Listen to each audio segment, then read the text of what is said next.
রাসূল সাল্লাল্লাহু আলাইহি সাল্লাম বলেছেন, হযরত আলী রাদিয়াল্লাহু আনহু আমার আল্লাহ বলে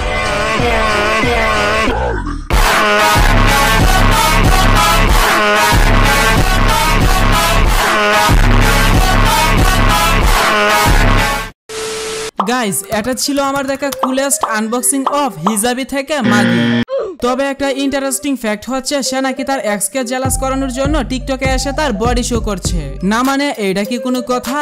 এইটা কি কোনো কথা? তবে আমি কিন্তু তোমাদের কাছে একটা লাইক এবং চ্যানেলে সাবস্ক্রাইব ডিজার্ভ করি, কারণ সে 5 মিনিটের একটা ভিডিওতে সমস্ত প্রশ্নের উত্তর দিয়েছে, যেমন সে কেন হিজাব ছেড়ে এইসব ভিডিও করে, আগে কি করতো ইত্যাদি। এবং আমি 5 মিনিটের সেই ভিডিও পুরোটা দেখছি।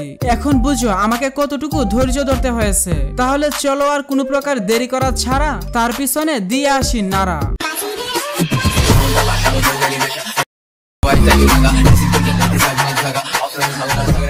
তোমার কথায় উঠবো আর বসবো, কিন্তু আমি বললে তোমার শুয়ে পড়তে হবে। শুয়ে পড়বো এটা নিয়ে আমার কোনো সমস্যা নাই, কিন্তু তোমার উপরে নাকি নিচে? এখন আমি বুঝতে পারছি তার হিজাবি থেকে মাগি হওয়ার পিছনের আসল রহস্যটা কি। শুয়ে পড়ার জন্য দেখতেছি তার অনেক প্যারা। প্রথমে চলো ক্লিয়ার করি কেন সে হিজাবি থেকে মাগি হয়েছে। হিজাব পরে বানাইছি। আবার অনেকে বলতেছেন যে আমি হিজাব ছাড়ছি ভাইরাল হওয়ার জন্য।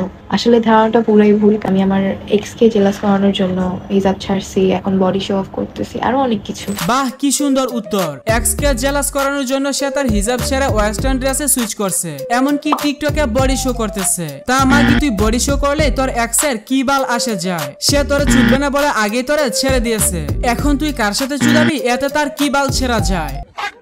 প্রথমত মুসলিম মেয়ে হিসেবে সোশ্যাল মিডিয়ায় আসাটা উচিত না। তারপরও সে প্রথম দিকে হিজাব পরে ভিডিও করতো, এটা পাবলিক পজিটিভলি নিয়েছিল, কারণ যেখানে টিকটকে খোলামেলা দৃশ্যে লাখ লাখ মেয়ে পাওয়া যায়, সেখানে কেউ যদি হিজাব পরে আসে তাহলে মানুষজন তা পজিটিভলি নিবে, এটাই স্বাভাবিক। কিন্তু মানুষ যখন তাকে পজিটিভলি নিতে শুরু করলো তখন সে কি করলো? থাক, তারপর আর না বলি, কারণ এটা পাবলিক আমার থেকে ভালোই দেখছে। যদিও এখন তার আইডিতে অনেকগুলো ভিডিও পাবে না, অনেকগুলো ভিডিও সে প্রাইভেট করে দিছে। বুঝো না এই ব্যাপারটা?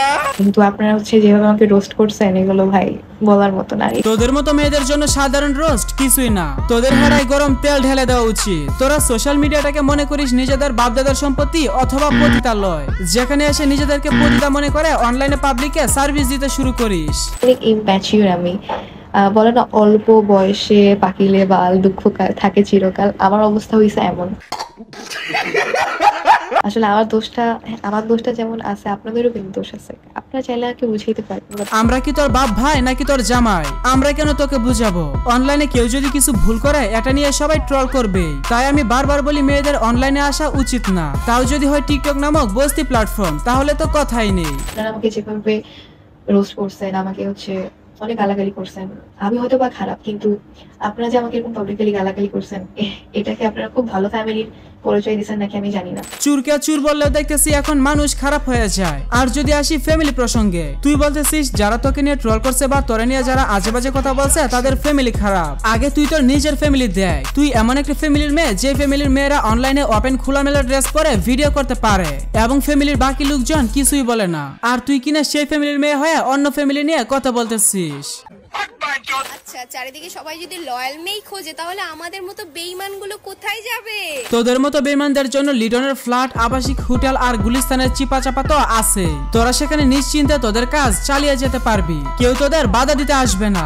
এতেও যদি তোদের সমস্যা হয় তাহলে ইমুতে ফ্রিল্যান্সিং করবি, কারণ এটা তো এখন তোদের খুবই জনপ্রিয় একটা পেশা। নিজের খেয়ে এর থেকে আর ভালো উপদেশ দিতে পারবো না। গাইস, এদের নিয়ে তোমাদের কি মতামত তা তোমরা কমেন্টে বলতে পারো। আজকে আমি আর বেশি কিছু বলতে চাচ্ছি না।